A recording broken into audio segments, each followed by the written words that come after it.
I left that as well. So in doing so and finally leaving Christianity, my wife and I were left with these fundamental questions, like what do we believe, who are we, these type of things, right? And so in order to answer that question, I wrote a little outline for myself, or answer some of these questions. I wrote an outline for myself. I'm gonna, in some parts, I'm going to be reading directly from my outline, and in other parts, I'll just be talking freely. But one of the very first things that I decided we must do for my family when we left Christianity was make a list of our own beliefs to start from, so we could then take a look and remember who we are from at least this very simple perspective. Having rules and philosophies of life are, for human beings, one of the most emotionally and psychologically comforting things that we can actually have. Certainly, humans crave belonging, community, stability, and structure, and rules for life help to provide that exact structure.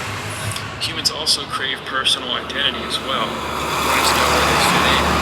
And for those of us coming out of religious thinking, especially Christian thinking, our identity becomes quite fuzzy without the rules that once governed what was wrong and what is right. So today I'm going to explain why simple, logical people who don't even believe in the Bible still decide to adhere to the laws and the moral codes. I'm going to share with you the 12 philosophies of life that I developed for our household and explain why. And I'm going to answer 3 major questions asked to me by subscribers. Actually, I'm going to answer more like 4 or 5. I've added on to this since this. The first question I'm going to answer is, what moral code do I go by and why? The second one is there a God creator? The third is, do I hold anything sacred? And I'm actually going to spend a lot of time on the why for the first one, which will be broken down into 2 parts. At the very end, I'm also going to answer a bonus question.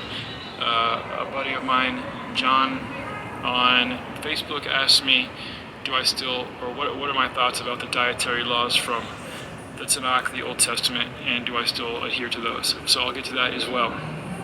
So if you're interested in these topics, if you're either a Christian who's questioning these things and ready to look at some other perspectives, or if you've already left Christianity and you're trying to find your footing or make sense of your own philosophies of life, then hopefully this conversation will help get some wheels turning, hopefully provide you some ideas of ways that you can develop your own philosophies, and if nothing else, get a really good conversation started about what it really means to be human in the first place. So I hope that my attempt to answer these questions as best as I can somehow helps you, my friends recovering from Christianity and other religions, to process some of your own fears, doubts, and questions about life. So let's just jump right into this. First things first, after I get a sip.